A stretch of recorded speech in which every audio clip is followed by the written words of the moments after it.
Hey guys, I wanted to get back in touch with you guys about another lesson, lesson 6.5, talking about the trigonometric form of a complex number. You guys have learned back in an Algebra 1 class probably the standard form of a complex number. Complex numbers can be written in the form a plus bi. Today we're going to look at an alternative form called the trigonometric form, or sometimes called a polar form of a complex number. So as I try to always start out, I hope this video is finding you still doing well, being safe, healthy, and same thing with your family as well. So anyways, let's get to this lesson. It should be a rather short one. I'm going to split this over 2 parts, but it should be a rather short one here today. So anyways, trig form of a complex number. Let's get started. Here's the objectives that we're going to take a look at. In this half of the lesson, we're just going to look at the first 2 to be able to plot complex numbers in the complex plane, and then finding what are called the absolute values of complex numbers, and then lastly being able to write trigonometric forms of complex numbers. Okay, so we're going to split and then do the last portion on another video. All right, the complex plane. So it's saying, you know, just like we can graph and represent on a coordinate plane, we can graph ordered pairs. We can actually represent complex numbers. Again, as I started the video by saying, generically, let's call Z a complex number in the form of a plus bi. Again, that's its standard form. It says we could graph that, we can represent that as the point AB in a coordinate plane, and we're going to call it the complex plane, because every complex number has a unique real part and a unique imaginary part. So a plus bi, there is one standard form for that complex number. So there's no other way. If I needed to graph the complex number 3 plus 2i, the 3 and the 2 are unique to that number. 3 plus 1i is an entirely different complex number, in other words. So really those real and imaginary parts can define this point, is what we're talking about. And so that's exactly what we're going to do, is we're going to graph an ordered pair in what's called the complex plane, which is very similar to your typical XY coordinate plane. Okay, so here's a look at what that coordinate plane or the complex plane looks like. The horizontal axis is called the real axis. And the reason for that, if we were to go back, which value, A or B, is the real part to that complex number? Hopefully you're saying to yourself A. And so notice A is in the place of X, and so that's why our horizontal axis, is the real axis. Likewise, B is the coefficient on the imaginary part, and that's in the place of Y, and that's why our vertical axis is going to be called our imaginary axis. Okay? So it should be rather easy, I think, for you guys to graph imaginary numbers, or complex numbers, I should say, as long as you understand that your horizontal axis is your real axis and your imaginary axis is your vertical axis. Notice they've plotted 2 complex numbers, 3 plus I and negative 2 minus I, with their corresponding ordered pairs, 3, 1, and negative 2, negative 1, respectively. Okay, so that's how, pretty simplistically, we graph complex numbers, which is what one of the objectives for this lesson is. The second half of that first objective was to be able to find the absolute value. Now, I think if I asked all of you watching what is the technical definition of an absolute value, most of you would be able to respond, it's the distance from 0, right? Well, it's the same exact thing here. We can find the distance from 0. If I were to go back to this imaginary axis, real axis coordinate plane, if I wanted to know how far is 3 plus I from 0, 0 would be represented on the complex plane as 0, 0, because 0 as a real number is 0 plus 0i in its standard complex form. So notice, if I wanted to find the distance that 3 plus I is to the origin, all I'd need to do is, that represents a hypotenuse of a little right triangle in there where the 2 sides are 3 and 1. Okay, so all I need to then do is take the square root of 3 squared plus 1 squared. Man, this is sounding kind of familiar. For all my students that are watching this, from the last lesson that we, or lessons that we did with vectors, this is kind of like finding the magnitude, right? When we had a component form vector. So, and that should be a thought that comes to your mind, and that's a great thought to have, because look at how we compute the absolute value of a complex number. It's just simply the square root of the sum of the squares of each of the, I'm used to saying components, but right here we would say each of the parts, each of the coefficients of the parts. So it's pretty easy to calculate the absolute value. And it says, well, if our complex number is really a real number, we typically wouldn't write it in its standard complex form, but if it's just a real number, this definition still agrees with absolute value. Okay, so notice they're saying if we have a number like a plus 0i, that would represent any real number because it has no imaginary part to it. If I were to compute the absolute value using this definition, you get the square root of a squared plus 0 squared. Well, 0 squared is 0, so that's not adding anything on. So you just end up with the square root of a. Well, the square root of a squared. And the square root and the square would kill each other off, and you just get a. But you'd always get the positive value, okay? This is exactly what we would want, all right? So, anyways, this is kind of a new and improved definition in a way, I guess you could call it, for finding an absolute value of a number, okay? Because remember, in the overarching grand scheme of things, real numbers are a subset of our complex numbers, okay? All right, so first example, we're asked to plot this complex number and then find its absolute value. Basically, can we do objective 1? So let me switch on over here to the document camera.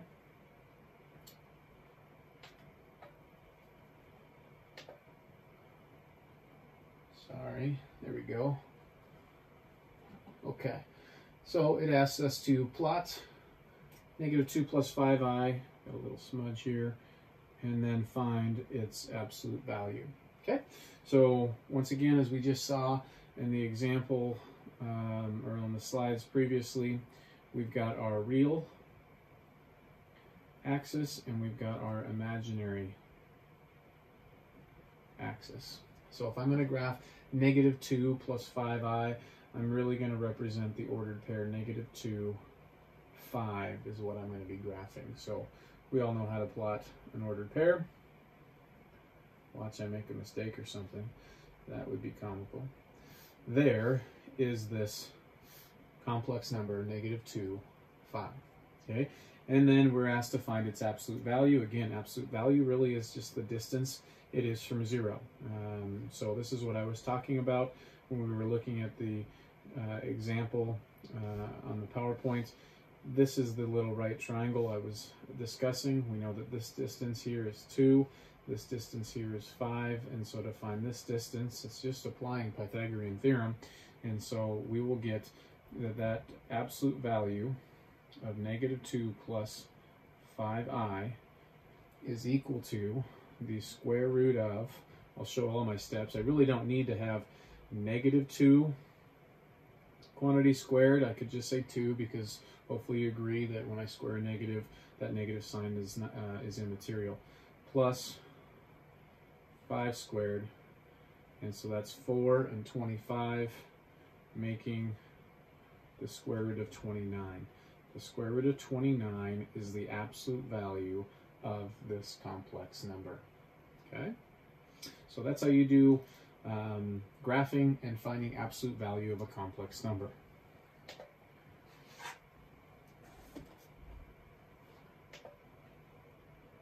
Switch back here. Okay. Yay, we did it right. Okay, so now let's move on to the second objective, talking about the trigonometric form of a complex number. Okay, and once again, this is why this falls into this last chapter dealing with trigonometry. So previously, we've done adding, subtracting, multiplying, and dividing complex numbers. In your Algebra 1 honors class, that would have been something I think you would have dealt with. I think we even did it a little this year in our class as well. So that's pretty straightforward. But it says to work effectively with powers and roots of complex numbers. It says it's helpful to write complex numbers in trigonometric form, and that's for sure.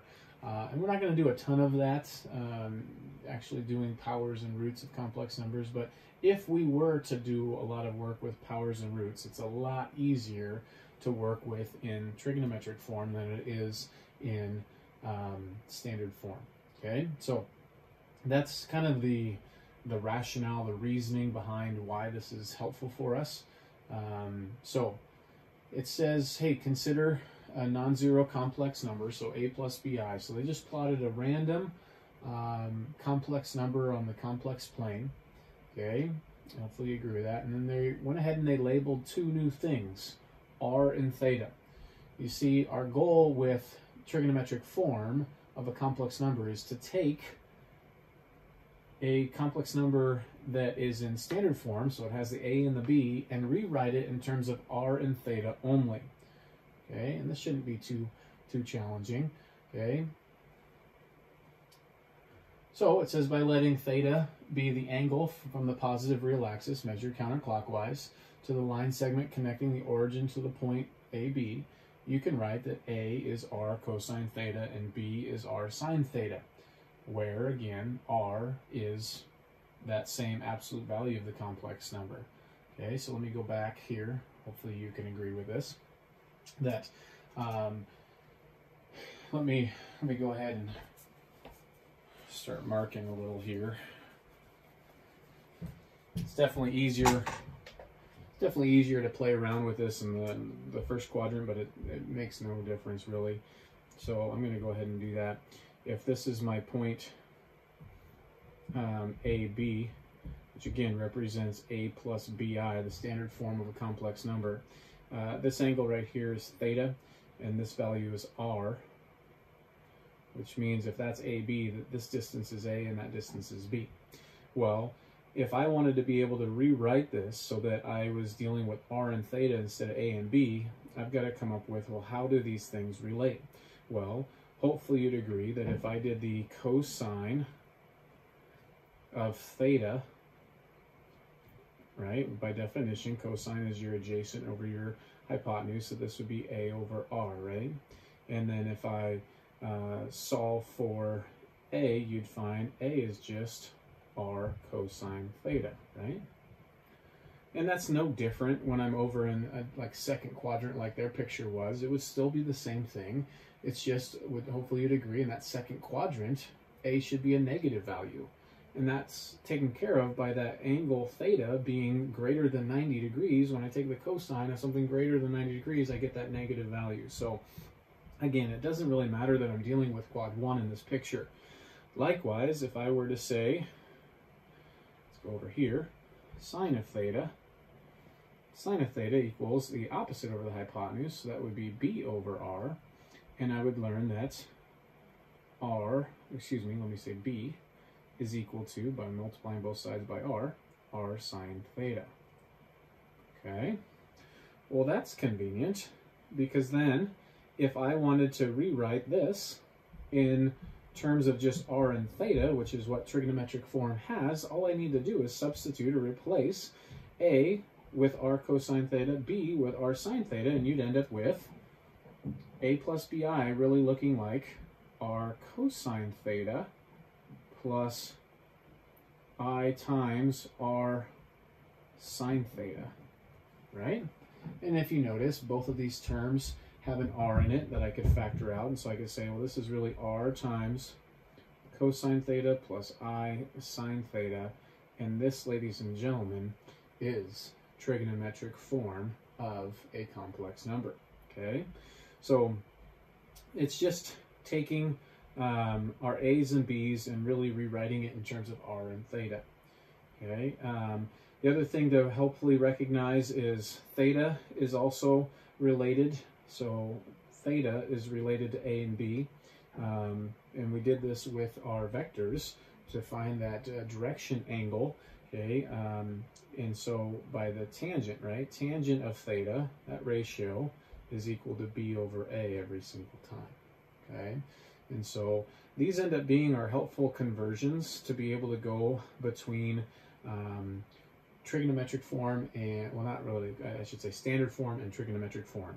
If you've got standard form and you want trigonometric form, you need to figure out what r is and what theta is, and these are our ways of doing that. Okay, so all right, I just kind of wanted to help develop that by hand rather than just read off the screen there. Okay, so that's what we were saying there, where r is equal to the square root of a squared plus b squared. It says consequently you have, by just doing the substitution that I did, okay, and this produces what we call trigonometric form of a complex number.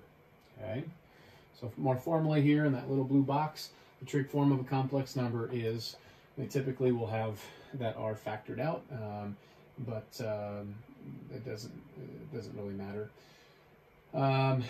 And again, there's where they define, oh yes, a is the same thing as r cosine theta, b is the same thing as r sine theta, r is equal to the square root of a squared plus b squared, or you could think of it as r is the absolute value of the complex number, and tangent theta equals b over a.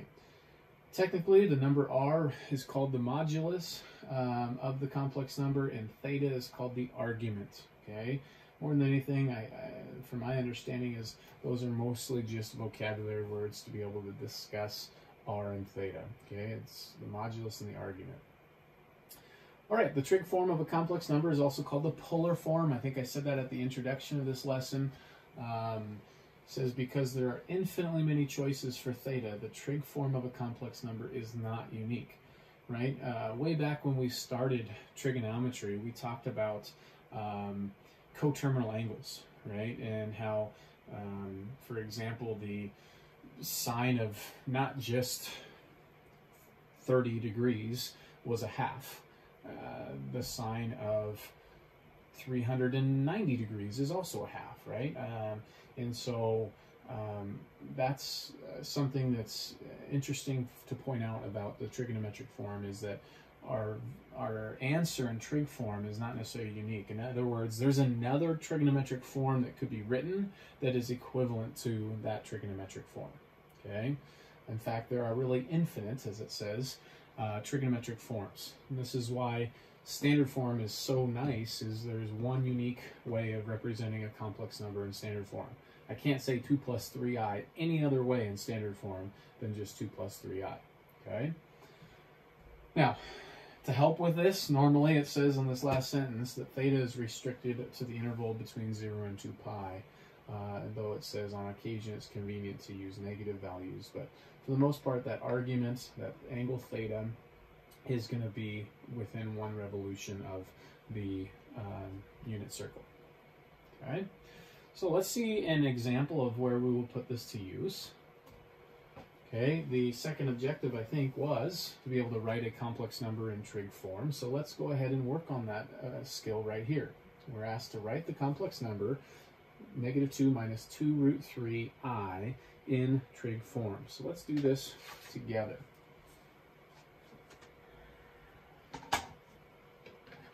Okay, I think I copied down that problem right there.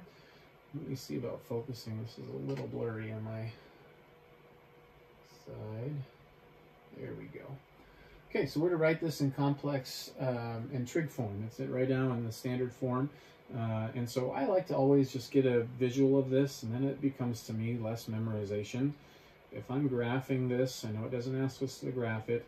I know that -2 root 3 or 2 root 3 is a bigger number than just 2, so I've got a -2 and a -2 root 3, root 3 being 1.7-ish, I want to say. 2 times 1.7-ish, we're over 3, so I'm just going to say somewhere down here. I could be off, don't quote me on that. Okay, so there is where our complex number lives.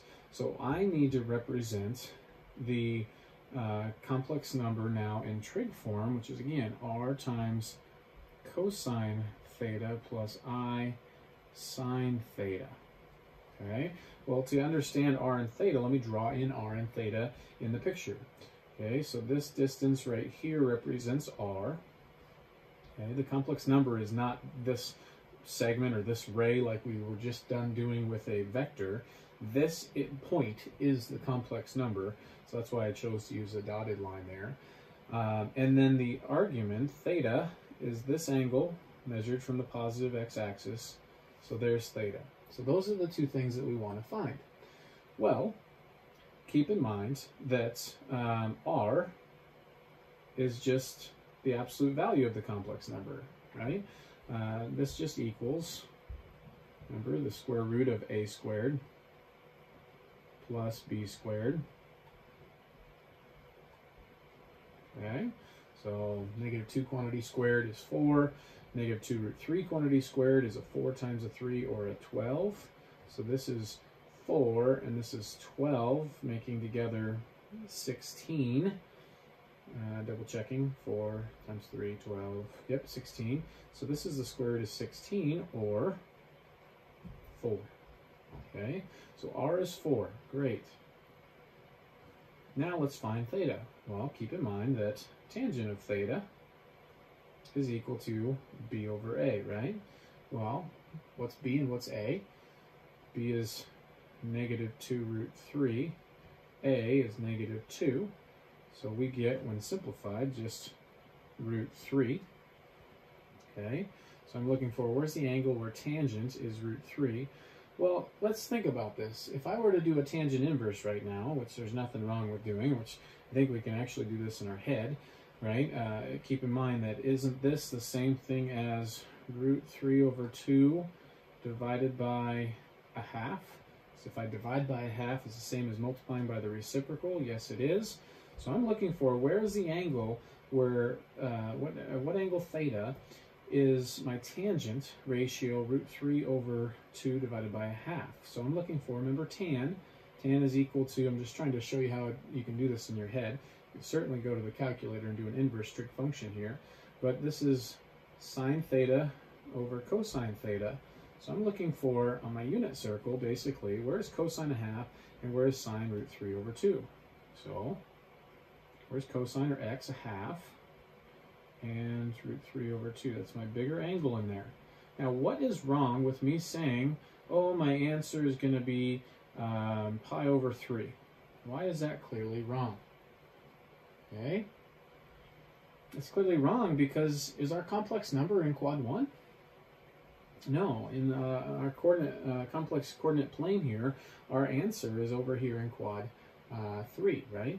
And so this is where we have to realize, what's the relationship between this other value right over here? How far is it away from the pi over 3? It's exactly pi away, right?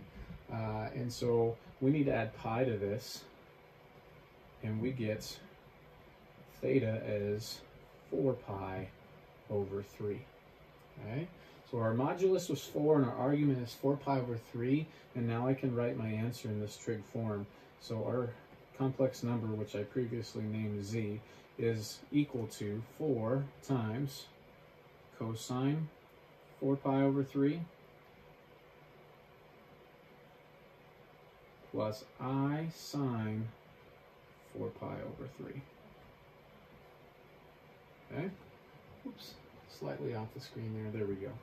There is our complex number in trig form. So the hardest part is to make sure that you think about what quadrant you are in and whether you need to add pi or not. So basically, so let's have this conversation. I think this will be helpful. What is the range of tangent inverse?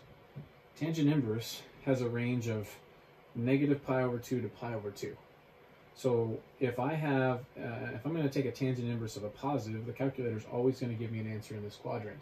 So if my actual complex number lives in quad 3, then I'll have to add pi to that. Okay.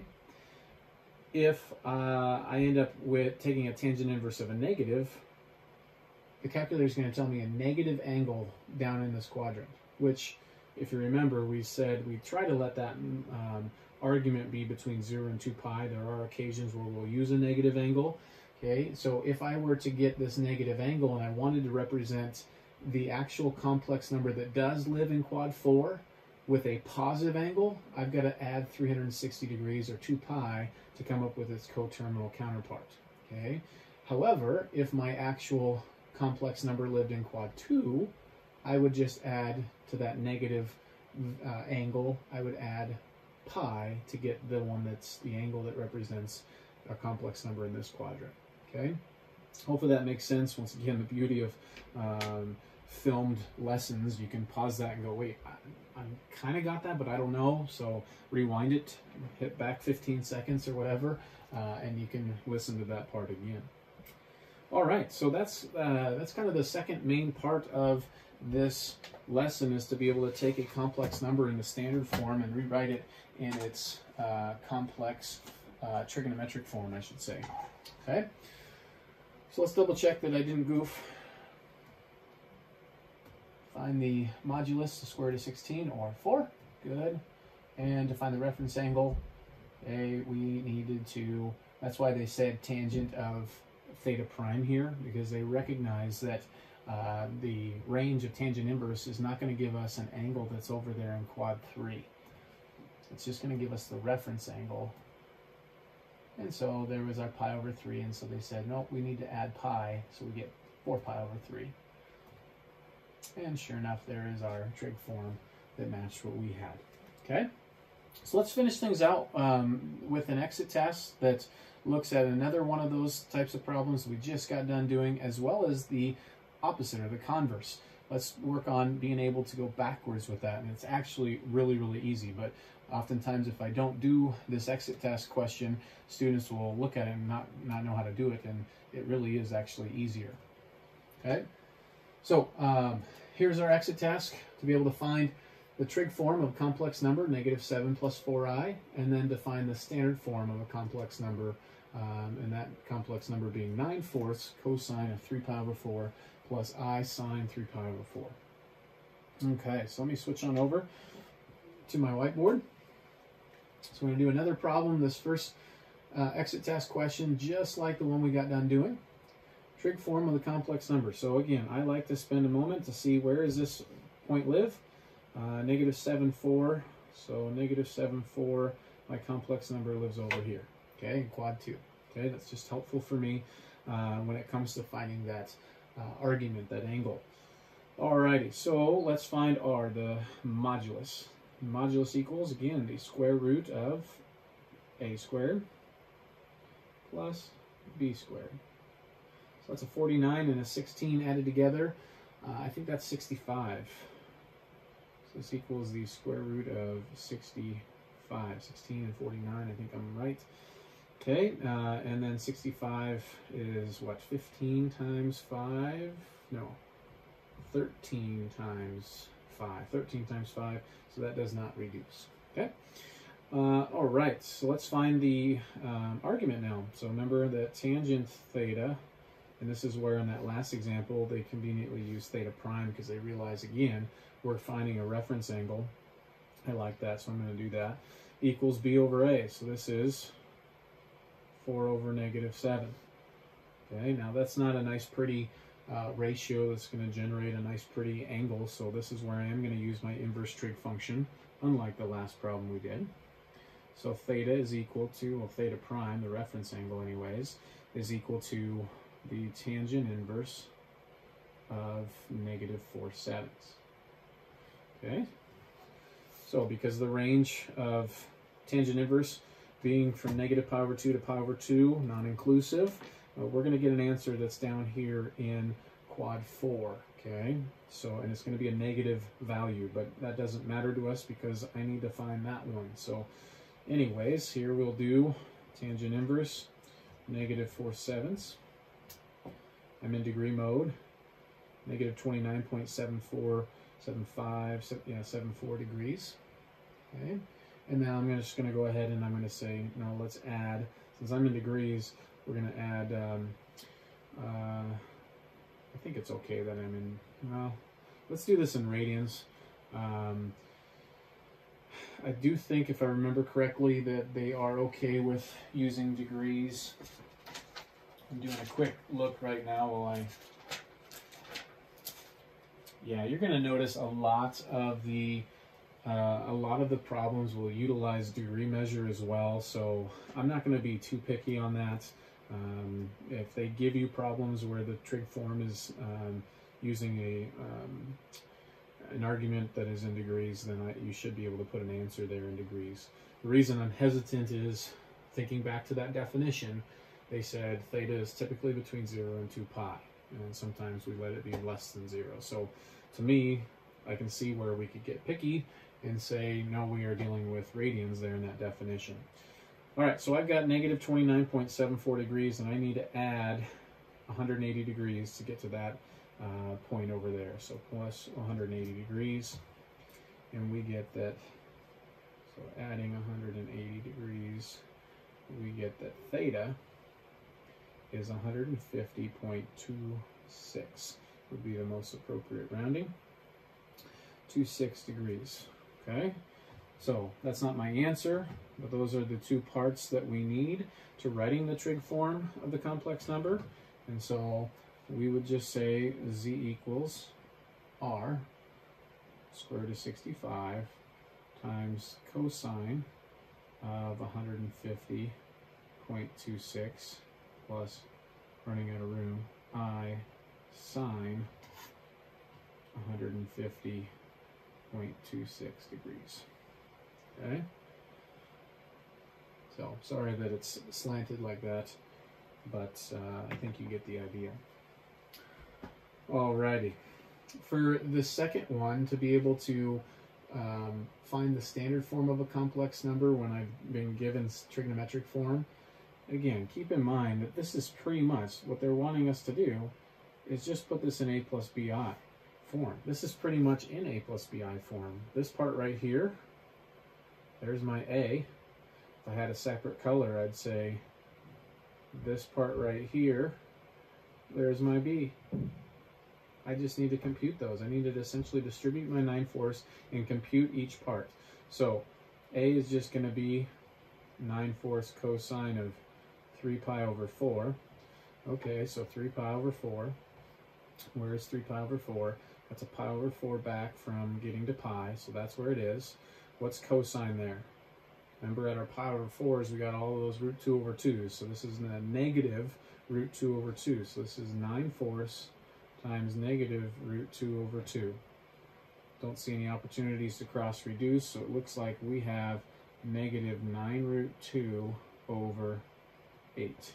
That's A. B then is 9/4 times sine of 3 pi over 4, right?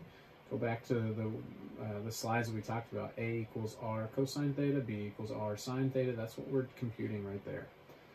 Okay, so what's sine at 3 pi over 4? 3 pi over 4 sine is positive root 2 over 2. So this is 9/4 times positive root 2 over 2. And again, you now get 9 root 2 over 8. Okay, so that's not my answer. That's just the values of A and B. So then this complex number in standard form is going to be negative 9 root 2 over 8 plus I, well, I guess we could go ahead and do 9 root 2 over 8 times I. Okay, so now I've put that in A plus BI form. All right, so I would imagine through the years, typically students will always say that going from trig form to standard form is a lot easier than standard form to trig form. Okay, so hopefully that video helps give you a good start to lesson 6.5 and serves as a good introduction to trigonometric form of complex numbers. Once again, I hope you're doing well, and until our next video, stay safe, and we'll catch you later.